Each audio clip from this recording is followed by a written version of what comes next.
एक तर तू राहशील किंवा मी राहील असं थेट आव्हान उद्धव ठाकरेंनी देवेंद्र फडणवीस यांना दिलेलं होतं आणि त्याला आता फडणवीस यांनी सुद्धा उत्तर दिले। कुणी कोणालाही संपवू शकत नाही, कुणी कुठेही जाणार नाही।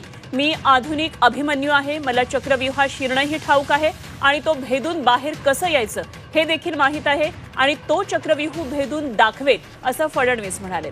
ठाकरेंनी मला राजकीयदृष्ट्या संपवून दाखवावं असं आवाहन त्यांनी दिले।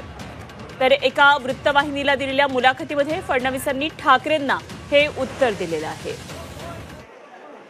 तर उद्धव ठाकरेंनी काय टीका केली होती आणि त्याला फडणवीस यांनी नेमकं काय उत्तर दिलं पाहूया आपण ग्राफिक्सच्या माध्यमातून।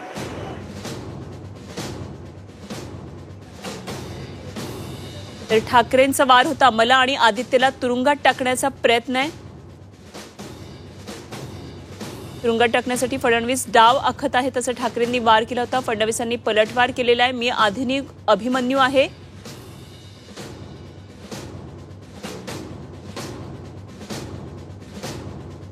चक्रव्यूह शिरणं ठाऊक आहे असं फडणवीस यांनी पलटवार केलाय। आता एक तर तू तरी राहशील किंवा मी तरी राहीन, तर चक्रव्यूह भेदून बाहेर पडणं मला माहीत आहे असं फडणवीस यांनी पलटवार केलाय।